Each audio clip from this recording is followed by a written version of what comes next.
11 बजे से ही कार्यक्रम चल रहा है। इसका मतलब ये है कि बहुत सवेरे से ही यहां पर तैयारी करके लोग आए हुए हैं, मैं ये समझ सकता हूं। और सबसे विशेष बात इस कार्यक्रम की मुझे ये दिखाई दे रही है कि जहां पर मुझे पुरुष और नौजवान दिखाई दे रहे हैं,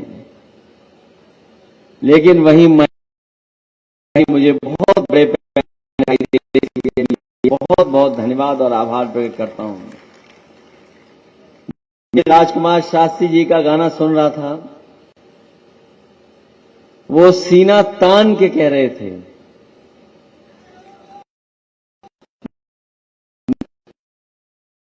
सामने में लोग दिखाई दे रहे हैं, ये समाजवादी लोग हैं। लाल लगा करके इस बार सीना तान के समाजवादी पार्टी के साइकिल चुनाव चिन्ह जा रहे हैं।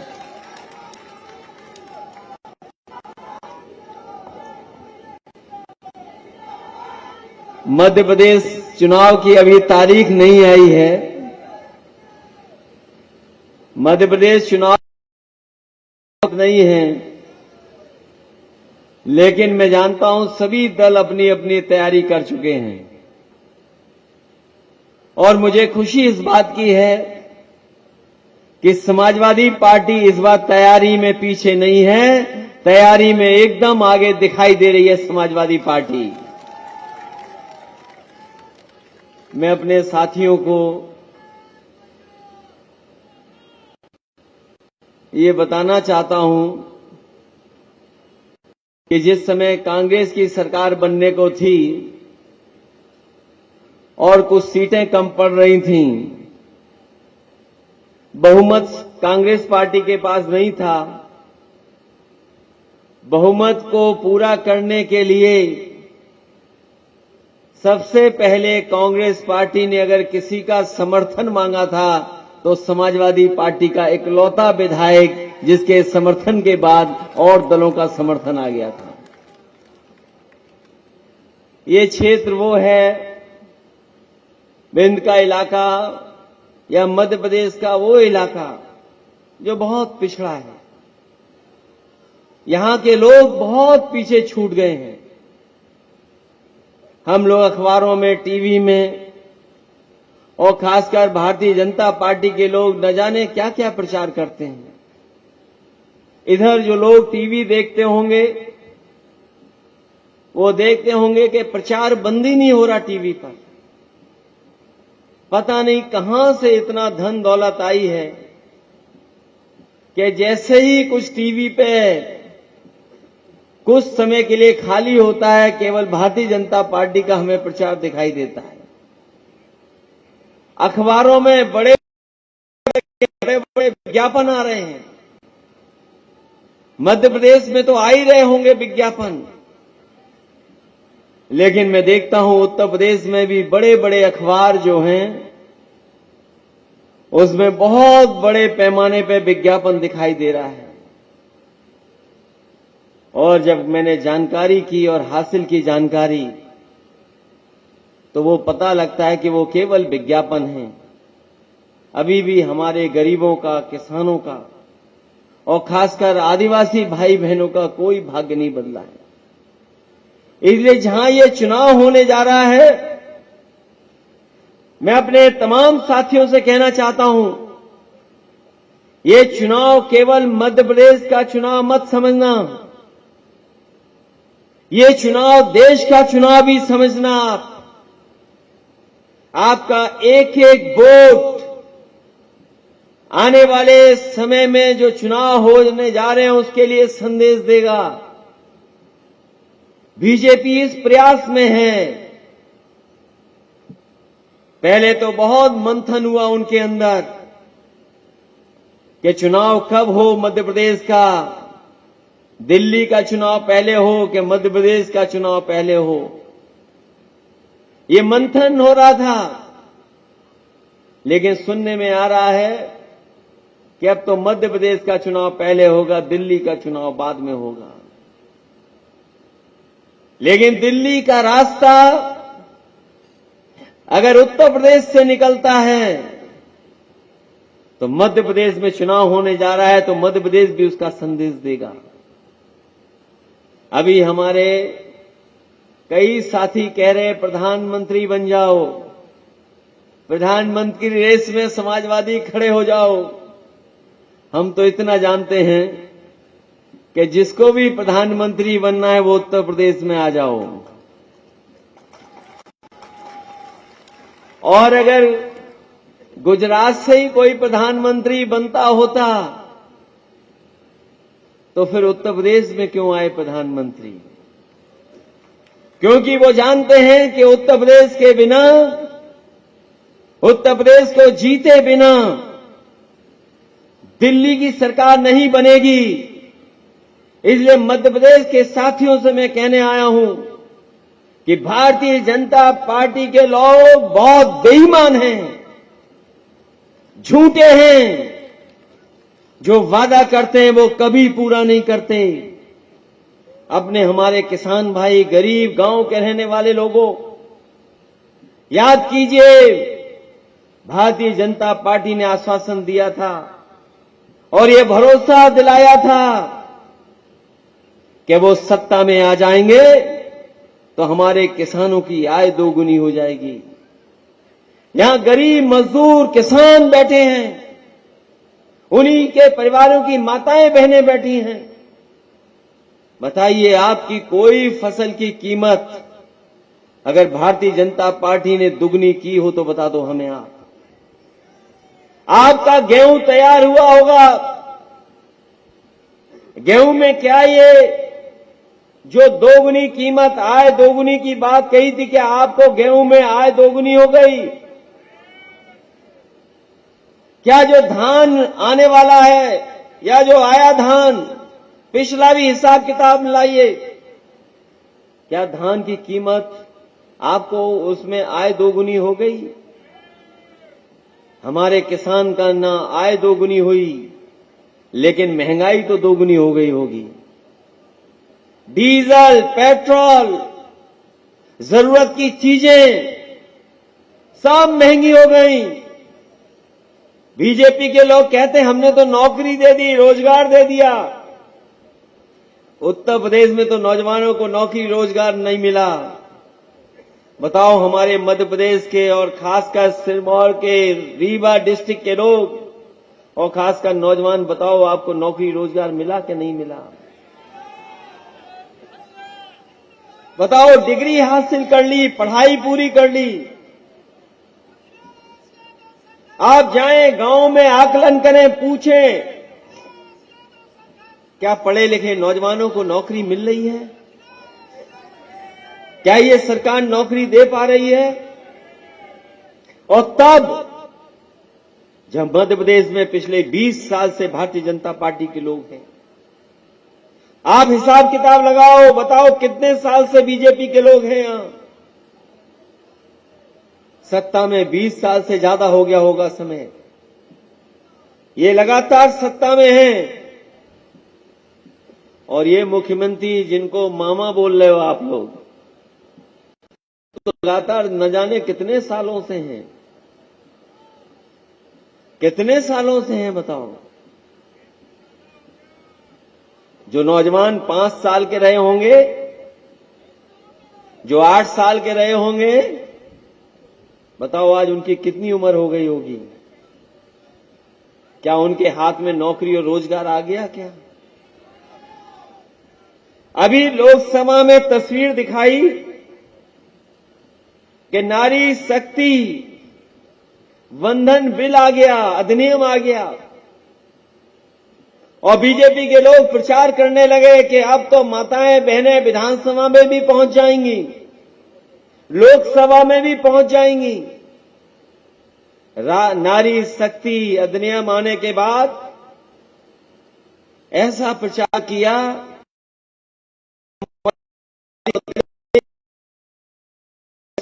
जाएंगी। अभी बीजेपी ने सूची जारी की है, कई लोगों को चुनाव लड़ा रहे हैं, तो कहीं 33% अगर आ गई हो दलित माताएं बहनें तो हमें बता दो उसमें। अभी जो सूची जारी हुई है भारतीय जनता पार्टी की, क्या उसमें दलित, आदिवासी या हमारी महिलाओं को मौका दिया है? अपनी माताओं बहनों को कहना चाहते हो, संगठन के लोगों को कहना चाहते हैं, अगर कोई हमारी मां, बेटी या बहन या कोई भी पदाधिकारी महिला है और अगर उसने क्षेत्र में काम किया होगा, बीजेपी के लोग 33% लड़ाएं न लड़ाएं, लेकिन समाजवादी पार्टी 20% महिलाओं को टिकट दे करके उनको मौका देने का काम करेगी। और हम भारतीय जनता पार्टी से कहना चाहते हैं, ये जो 33% का आरक्षण का जो सपना दिखाया है, वो तो न जाने कब पूरा होगा। कोई कह रहा 2 लोकसभा चुनाव हो जाएंगे तब भी लागू नहीं होगा। जब लागू हो तब लागू हो। कम से कम बीजेपी को मध्य प्रदेश में और आने वाले लोकसभा चुनाव में ईमानदारी से, अगर लोकसभा को उन्होंने मंदिर माना है और अगर इस बिल का नाम नारी शक्ति बंधन रखा है नाम, तो कम से कम लोकसभा विधानसभा में 33% माताएं बहनों को टिकट देकर के साबित करें कि इनकी नीयत साफ थी, इसीलिए इन्होंने 33% का बिल लाने का काम किया है। और हमारे समाजवादी लोग जानते होंगे, नेताजी के बारे में जानते होंगे कि एक समय था जब न जाने कितने लोगों ने विरोध किया था, न जाने कितने लोगों ने किस किस तरीके से कहा गया था कि अगर आप फूलन देवी को चुनाव लड़ाएंगे तो न जाने कितना विरोध हो जाएगा आपका। जो लोग पुराना समाजवादियों का इतिहास जानते होंगे वो जानते होंगे कि नेताजी ने किसी की परवाह नहीं की और वो फूल गरीब और खासकर जिनके साथ अन्याय हुआ उनकी आवाज बनकर के आगे आई थी, उसको भी लोकसभा में पहुंचाने का काम अगर किसी ने किया था तो समाजवादी लोग और नेताजी। हम लोग हमेशा, और खासकर समाजवादी लोग जो पिछड़े हैं, दलित हैं, आदिवासी, उनको हमेशा मौका देते रहे। मुझे खुशी है इस बात की कि यहां आकर के लग रहा है कि समाजवादियों के गढ़ में मैं आया हूं। मैं जब यहां के पूर्व विधायक लक्ष्मण तिवारी जी से मिला था मैं, और उनसे जब बातचीत हुई तो लगा कि ये न केवल चुनाव लड़ना चाहते हैं बल्कि ये भावनात्मक रूप से भी समाजवादी विचारधारा से जुड़े हुए हैं। ये जहां विधायक रहे हैं, मैं सबसे ज्यादा प्रभावित इसलिए भी हुआ हूं कि ये फौजी हैं।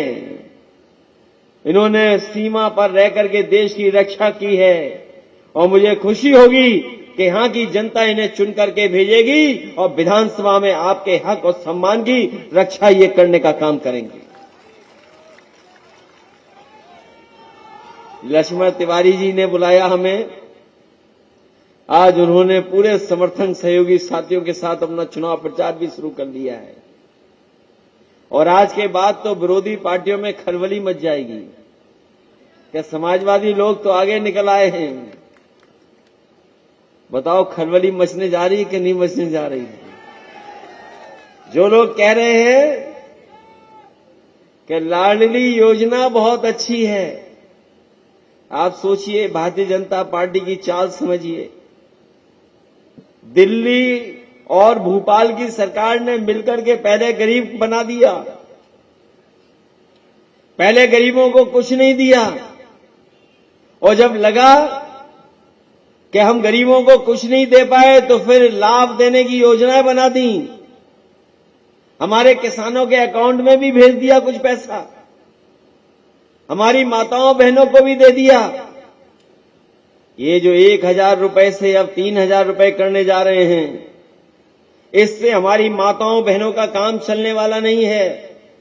अगर देश में सबसे पहले किसी ने माताओं बहनों को सीधा सीधा पैसा देने का काम शुरू किया था, तो वो समाजवादी पार्टी थी और समाजवादी लोगों ने समाजवादी पेंशन से महिलाओं का सम्मान को बढ़ाने का काम किया था। इसलिए आज जब भारतीय जनता पार्टी कह रही कि हमारी अर्थव्यवस्था $5 ट्रिलियन पहुंच जाएगी, और ये अंग्रेजी में इसलिए बोलते हैं क्योंकि हमारा गरीब समझ ही नहीं पाएगा 5 ट्रिलियन होता क्या है।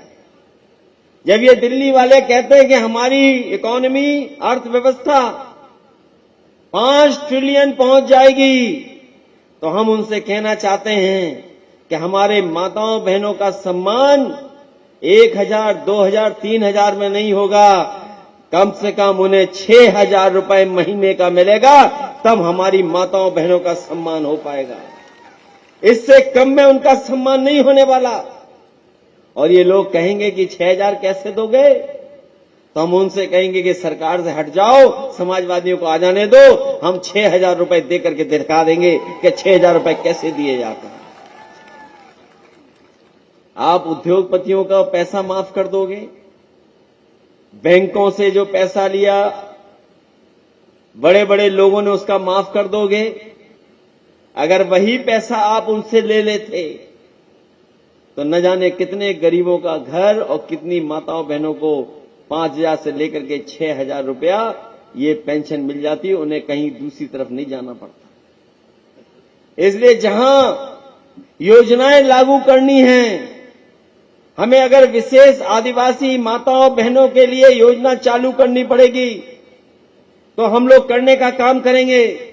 हमारे समाजवादी साथी जानते होंगे, जिस समय नेताजी सोनभद्र, मिर्जापुर और बनारस के इलाके में जो आदिवासी माताओं बहनों के बीच में गए थे, उसी समय उन्होंने मन बना लिया था कि अपनी बेटियों की पढ़ाई के लिए हम कन्या विद्याधन योजना चलाने का काम करेंगे। और जिस समय नेताजी मुख्यमंत्री थे तो 20,000 रुपया उन माताओं बहनों की बेटियों को देने का काम किया जाता था। जब पिछली समाजवादी सरकार थी तो 30,000 रुपए दिया जाता था। हम अपनी मध्य प्रदेश की बहनों को और खासकर आदिवासी बहनों को कह करके जा रहे हैं कि हमें सरकार की तरफ से बेटी के जन्म पर अगर मां को भी पैसा देना पड़ेगा तो हम लोग पैसा दे करके उसकी मदद करने का काम करेंगे।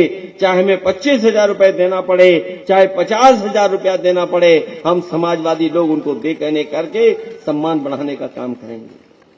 आज भी आदिवासी वैसे के वैसे हैं, न उनके बच्चे पढ़ पा रहे हैं, न पढ़ाई का इंतजाम है, और जो पढ़ाई का इंतजाम भी अगर अच्छा है तो कहां पढ़ करके जा पा रहे हैं।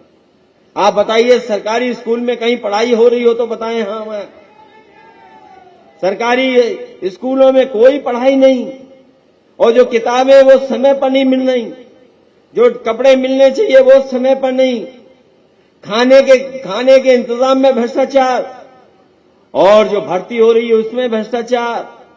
जो हमारे अध्यापक हैं उन्हें भी ऐसा मौका नहीं मिल रहा कि अच्छी पढ़ाई करा सके, उनकी भी ट्रेनिंग नहीं। जब अध्यापक अच्छे नहीं होंगे तो हमारे बच्चे भी अच्छा नहीं पढ़ पाएंगे।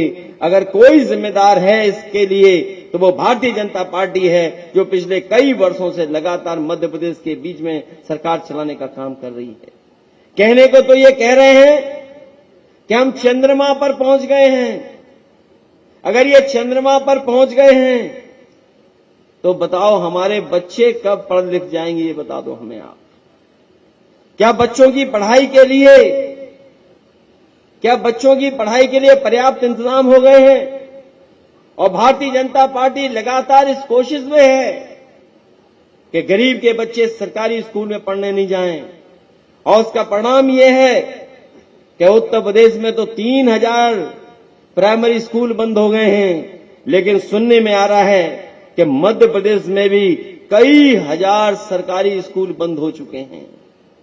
सोचे हमारे गरीब भाई बहन, अगर सरकारी स्कूल बंद हो जाएंगे तो क्या प्राइवेट स्कूल में इनके बच्चे पढ़ पाएंगे?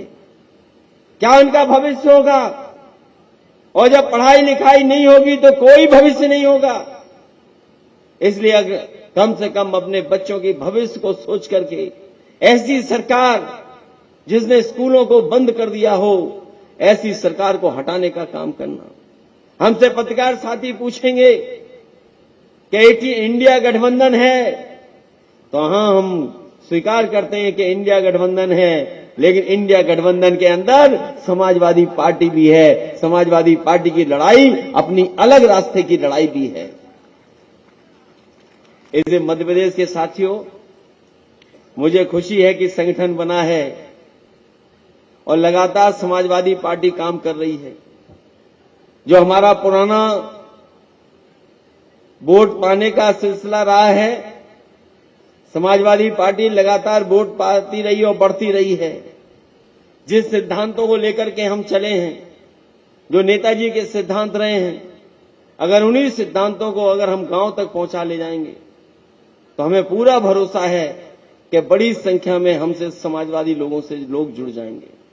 और आज जरूरत है ऐसी विचारधारा की, जो विचारधारा बाबा साहब भीमराव अम्बेडकर जी ने दी हो, जो विचारधारा डॉक्टर राम मनोहर लोहिया ने दी हो, जो विचारधारा नेताजी ने संघर्ष कर करके बनाई हो, उस विचारधारा की जरूरत है। बिना उस विचारधारा के हमारे गांव गरीब के लोग खुशहाली और तरक्की नहीं कर सकते हैं। ये अगर कोई खुशहाली का रास्ता है तो वो समाजवादी रास्ता है, कोई दूसरा रास्ता नहीं है। इसलिए साथियों, बीजेपी चुनाव से पहले न जाने क्या क्या कराएगी, न जाने कौन से मुद्दे लेकर के आएगी, लेकिन मुद्दे तो आपके सामने साफ हैं।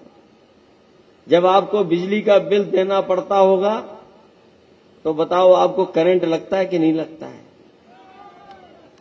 सुनने में आ रहा है बहुत बड़े पैमाने पे बिजली का बिल वसूला जाता है, और जो बिल नहीं दे पा रहे हैं उन्हें पुलिस भेज करके जेल भेजने का काम भी हो रहा है। अभी मैं विज्ञापन पढ़ रहा था भारतीय जनता पार्टी का कि देश का सबसे बड़ा सोलर प्लांट लगा है आपके आसपास इसी जिले में। सुना है कि देश का सबसे बड़ा सोलर प्लांट लगा है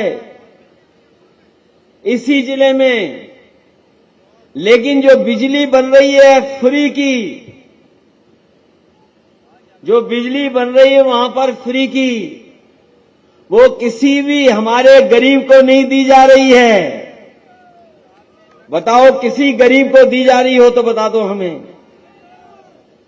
ये सूरज फ्री, केवल पैनल लग गया, सूरज निकला, बिजली बन गई, और बिजली बनने के बाद सीधी बिजली दिल्ली चली गई, लेकिन मध्य प्रदेश वालों को बिजली किसी को नहीं मिली। बताओ, कहीं सोलर की बिजली आपको सरकार की तरफ से मिल रही हो तो बता दो। इसलिए हम आपसे कहना चाहते हैं, मुझे याद है वो समय जब देश के राष्ट्रपति कलाम साहब थे, मैं मुख्यमंत्री था, वो आए लखनऊ, उन्होंने कहा कि मैं गरीबों को फ्री बिजली देना चाहता हूं, और अगर आप इसका इंतजाम कर देंगे तो मैं उसके लिए जो कहोगे वो करने के लिए तैयार हूं। मुझे याद है उन्होंने पूरी जानकारी मुझे दी, और मैंने उस जानकारी को अपने अधिकारियों को बताया, और उत्तर प्रदेश में समाजवादी सरकार थी, हम लोगों ने मिलकर के एक ग्राम सभा को चिन्हित किया, और जो उस समय के राष्ट्रपति रहे कलाम साहब ने सुझाव दिया था, उस पर हम लोगों ने काम किया। उस गांव को पूरा सोलर विलेज बना दिया, और आज भी अगर जाकर के देखेंगे उस गांव में इसी तरह के पैनल लगा करके पूरे के पूरे गांव को फ्री बिजली दे रहे हैं। किसी भी गांव वाले को एक भी पैसा बिजली के बिल का नहीं देना पड़ता है, पूरी की पूरी फ्री बिजली है। अगर उत्तर प्रदेश में ये काम हो सकता है, अगर ये काम उत्तर प्रदेश में समाजवादी सरकार कर सकती है, तो अगर हमें मौका दोगे आप, तो गांव के लिए अगर उत्तर प्रदेश की तरह जिस तरीके से कलाम साहब ने हमें सुझाव दिया था, उस पर काम किया था, ग्राम सभा का अपना सोलर प्लांट होगा, और पूरी की पूरी बिजली उस गांव की होगी। चाहे वो उससे चक्की चला लें, अपने गांव का पंखा, घर का पंखा चला लें, लाइट जला लें, और चाहे खेत के लिए पंप लगा करके पानी खींचने, उसका कोई बिल आपको नहीं देना पड़ेगा, पूरा का पूरा फ्री होगा। ऐसा इंतजाम समाजवादी लोग करने का काम करेंगे। बताओ, देश का सबसे बड़ा प्लांट लगा हो, लेकिन हमारे गरीब को बिजली नहीं मिल रही हो। कह रहे हैं कि गरीब को हम आवास देंगे, आवास। अभी भी हमारे बहुत सारे गरीब और आदिवासी भाई बहन माताएं हैं जिन्हें अभी भी घर नहीं मिल पाया है, अभी भी उनके पास घर नहीं पहुंचा, योजना नहीं पहुंची। हमारे विधायक यहां बैठे हैं, वो जानते होंगे, समाजवादी सरकार थी तो लगभग हम लोग 4 लाख रुपए का समाजवादी आवास देते थे, देना शुरू कर दिया था गरीब को। और इसलिए देना शुरू कर दिया था कि अगर कहीं प्रधान या गांव से जुड़े हुए अधिकारी कुछ भ्रष्टाचार भी कर लें, लेकिन हमारे गरीब का पूरा घर बन जाए, तो 4 लाख का हम लोग लगभग समाजवादी आवास देते थे, जिसमें सोलर पैनल लग जाता था, एलईडी बल्ब फ्री देती थी सरकार, पंखा देती थी, कहीं आपको तार की जरूरत नहीं पड़ती थी, न ट्रांसफर फूकने की जरूरत पड़ती थी, और सीधा सीधा गरीब का घर सोलर पैनल के माध्यम से पंखा, बिजली और जो सुविधाएं हैं, टीवी से लेकर के अपना मोबाइल चार्ज कर लेता था। ये इंतजाम अगर किसी ने किया था तो समाजवादी लोगों ने किया था। हम आपको भरोसा दिलाते हैं, जिस तरीके से उत्तर प्रदेश में हम लोगों ने गरीबों के लिए लोहिया आवास योजना चलाई थी, मध्य प्रदेश में भी अपने खासकर आदिवासी भाई बहनों के लिए, गरीब और गांव में रहने वाले लोगों के लिए लोहिया आवास योजना चला करके उनको पक्के घर देने का काम करेंगे। अभी मैं प्रधानमंत्री जी का भाषण पढ़ रहा था। प्रधानमंत्री जी कह रहे थे कि कांग्रेस वालों ने शौचालय नहीं बनाए, इसलिए हमने शौचालय बनाए हैं। हम उनसे पूछना चाहते हैं, भारतीय जनता पार्टी के लोगों से, अगर शौचालय नहीं बनाए, शौचालय में पानी कांग्रेस ने नहीं दिया, तो बताओ क्या भारतीय जनता पार्टी ने शौचालय में पानी दे दिया? तो ये जो शौचालय हैं, बिना पानी के कैसे जाओगे, ये बताओ हमें आप। क्या मध्य प्रदेश में ऐसे ही शौचालय बने हैं? ये हमारे सही साथी कह रहे हैं, जहां भी भारतीय जनता पार्टी की सरकार है, वहां शौचालय भी कागज में ही बन गए, शौचालय जमीन पे नहीं बन पाए। ये जो बड़ी बड़ी बातें कर रहे हैं भ्रष्टाचार की, दिल्ली में और न जाने कहां कहां बैठ करके, हमारे पढ़े लिखे लोग, बुद्धिजीवी लोग जब कभी आकलन करेंगे तो वो पाएंगे कि दुनिया का सबसे बड़ा भ्रष्टाचार का काम हुआ था नोटबंदी। नोटबंदी से बड़ा भ्रष्टाचार का काम कोई नहीं हुआ। ऐसा फैसला लिया सरकार ने कि चाहे वो काला धन चाहे सफेद धन हो, पूरा का पूरा बैंकों में जमा करा लिया। बताओ वो जमा हो गया क्या नहीं हो गया? और जिस पैसे के लिए कहा इन्होंने कि ये 2000 रुपया जो नया बना है, इसके अंदर चिप है, अगर किसी के पास भी जाएगा तो बीजेपी को पता लग जाएगा। बताओ 2000 रुपया भी बंद हो गया कि नहीं बंद हो गया? हम जानते हैं कि कई आदिवासी भाई बहनों ने तो 2000 रुपए देख भी नहीं पाया होगा। कब छपा, कब आया और कब जमा हो गया, ये भी नहीं पता लगा। बताइए 2000 रुपया जमा हो गया कि नहीं हो गया? अब हो सकता है कुछ ने रखा हो यादगार के लिए अपने घर में बचा करके, यादगार के लिए तो रखा होगा, लेकिन वैसे सब रुपया जमा हो गया। हम जानना चाहते हैं, बताओ नोटबंदी के बाद ऐसी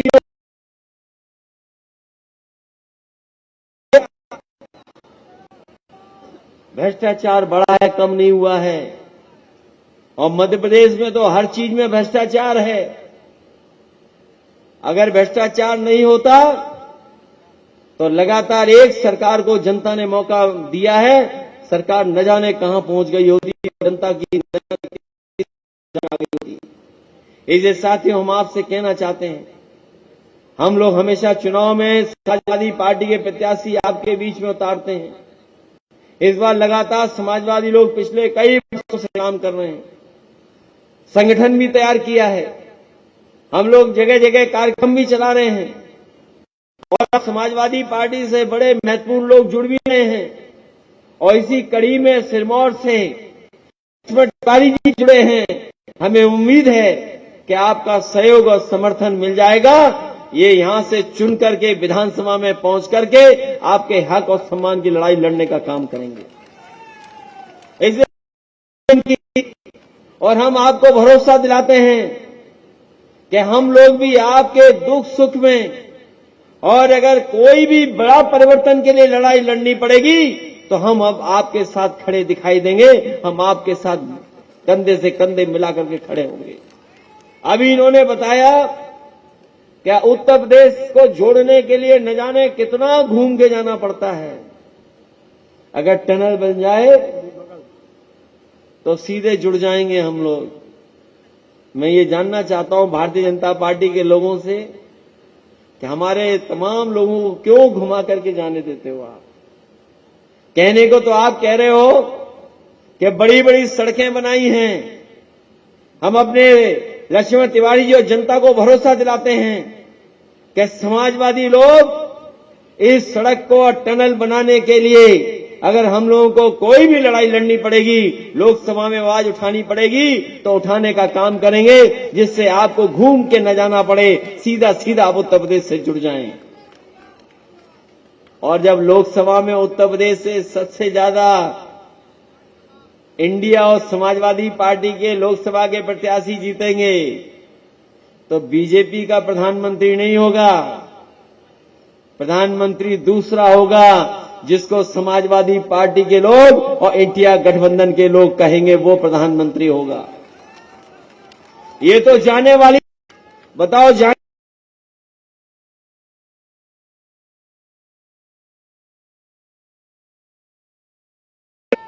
किसी के अच्छे दिन आए हो तो बता दो हमें, अच्छे दिन किसी के आए हो तो बता दो आप।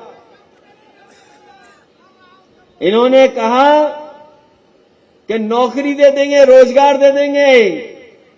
किसी को नौकरी रोजगार नहीं मिला, सब रोजगार के बेरोजगार रह गए।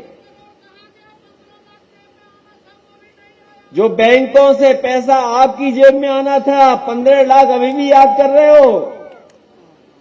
कुछ लोग तो 15 लाख अभी भी याद कर रहे हैं। आपको 15 लाख का धोखा दिया, इसलिए आपको भारतीय जनता पार्टी को सबक सिखाना पड़ेगा, तभी आप इनसे कुछ हासिल कर पाएंगे। इसलिए इन्होंने देश को पीछे ले जाने का काम किया है।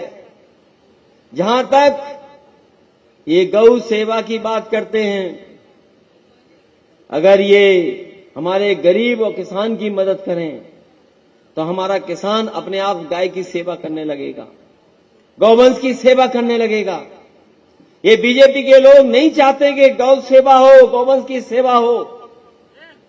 मुझे नहीं पता कि मध्य प्रदेश में कितने लोगों की जानवर से टकराने से जान गई होगी, लेकिन मैं ये कह सकता हूं उत्तर प्रदेश में कोई दिन ऐसा नहीं जाता जिस दिन जानवर से टकराने से कोई एक्सीडेंट ना होता हो या किसी न किसी एक व्यक्ति की उत्तर प्रदेश में जान न जाती हो। गौवंश के कारण, एक्सीडेंट के कारण हर दिन कोई न कोई जान जा रही है। अगर जान गरीब की जा रही है, उसके लिए कोई जिम्मेदार है तो वो भारतीय जनता पार्टी के लोग जिम्मेदार हैं, कोई दूसरा जिम्मेदार नहीं है। इसलिए इस मंच पर बैठे हुए हमारे प्रदेश के अध्यक्ष रामायण सिंह पटेल जी का मैं धन्यवाद देता हूं, लक्ष्मण तिवारी जी का विशेष धन्यवाद देता हूं, विश्वनाथ सिंह मरकाम जी का धन्यवाद, व्यास जी गौर जी का, दद्दन सिंह का, अनिल प्रधान जी का, जी का, कमले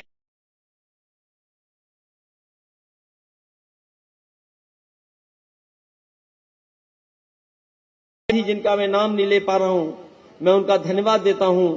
इस चुनावी जनसभा से पहले जो जनसभा हो रही है उसमें आए हुए मैं सभी आदरणीय बुजुर्ग माताएं बहनों और खासकर नौजवानों का बहुत बहुत धन्यवाद देता हूं, आभार प्रकट करता हूं कि आप लोग इतनी बड़ी संख्या में आकर के न केवल आपने कार्यक्रम सफल किया है बल्कि हम समाजवादी लोगों का मनोबल भी बढ़ाया है। हमारा भरोसा बढ़ा है कि जो लड़ाई बाबा साहब भीमराव अम्बेडकर जी ने लड़ी, जो रास्ता डॉक्टर राम मनोहर लोहिया जी ने दिखाया और जिस संघर्ष के रास्ते पर नेताजी हमेशा चलते रहे, उसी के रास्ते पे चल करके हम लोग आगे बढ़ करके समाजवादी सिद्धांतों को लागू करेंगे, जिससे हमारे किसान, गरीब और माताएं बहनें और खासकर आदिवासी भाई बहनों का भविष्य बेहतर हो। हम अपने आदिवासी भाई बहनों को कहना चाहते हैं, हम उनके लिए अलग से इलेक्शन के मैनिफेस्टो लागू करेंगे, क्योंकि आबादी में सबसे ज्यादा अगर कोई है तो हमारे पिछड़े और आदिवासी भाई बहन हैं।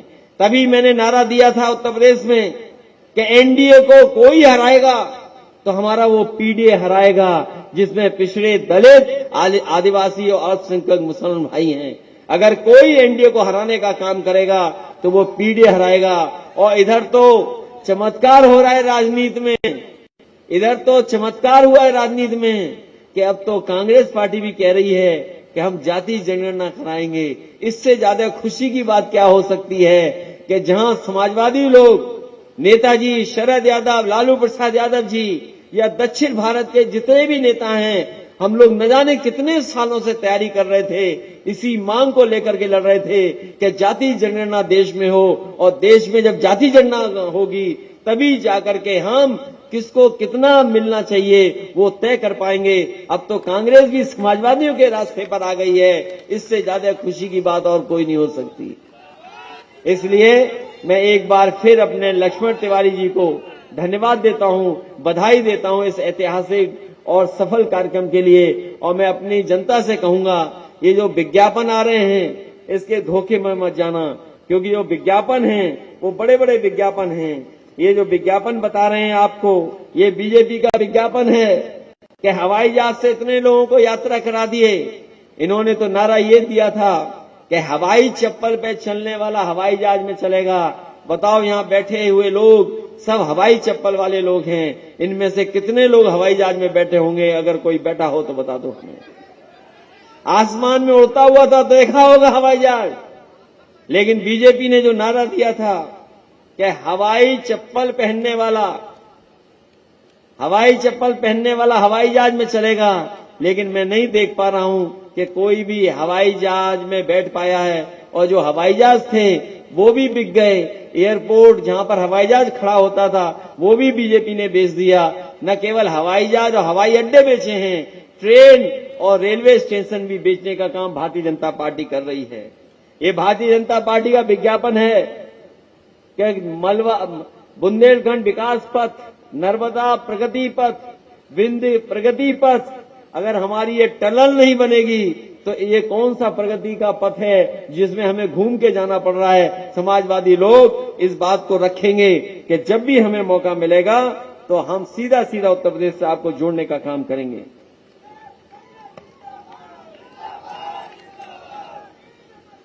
ये विज्ञापन है जिसमें कह रहा हाईटेक मध्य प्रदेश बन रहा है। बताओ कितना हाईटेक मध्य प्रदेश बन गया, ये हमें आप बता दो। आपका स्टेशन अभी तक आधुनिक नहीं हो पाया है। महिलाओं को बैठने के लिए महिलाओं को सुविधा कुछ है ही नहीं। जो हाईटेक विज्ञापन तो है, लेकिन जमीनी हाईटेक कुछ नहीं दिखाई दे रहा है। टीकाकरण में तो आगे हैं, लेकिन गौवंश बचाने में कहां हैं? मैंने कहा था कि विज्ञापन में तो बड़े बड़े ऊर्जा वाले प्लांट दिखाई देंगे, लेकिन ये ऊर्जा के प्लांट जो विज्ञापन में लगे हैं, क्या इस विज्ञापन में ये भी बताया गया है कि गरीब को मिली है बिजली कि नहीं मिली है? अगर गरीब को बिजली मिली है तो उसे बिल भी न जाने कितना ज्यादा देना पड़ रहा है।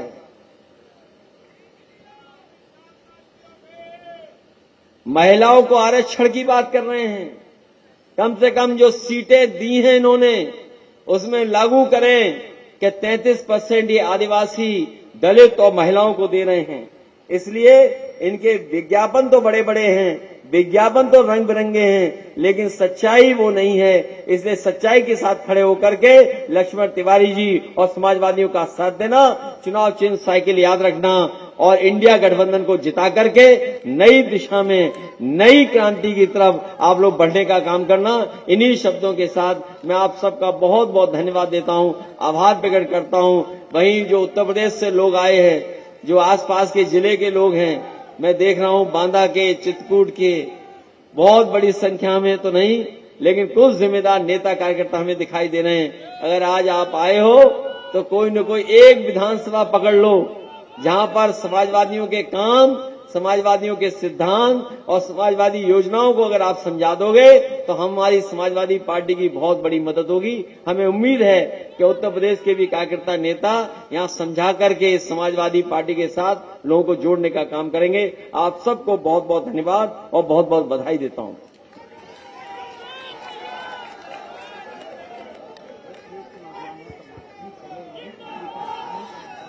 अब इसी कड़ी में हमारे जो साथी हैं, युवा नेता अंतेश सिद्धार्थ जी आए और अपनी टीम के साथ गजमाला से स्वागत करें राष्ट्रीय अध्यक्ष जी का। साथ ही जो हमारे गायक मंडली तिवारी जी हैं वो भी तैयार रहें मिलने के लिए। हम राष्ट्रीय अध्यक्ष से आपकी सबकी भेंट कराएंगे। गायक तिवारी जी, इसके बाद राजकुमार शास्त्री नाम है तिवारी जी ने। तिवारी जी बताओ कौन कौन है ये भैया बताएंगे।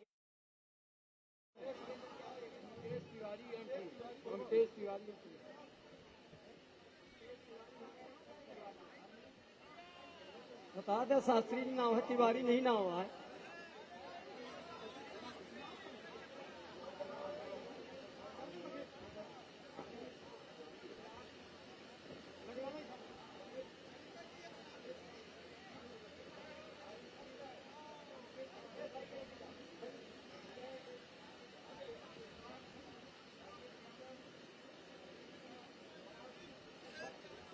Hello hello.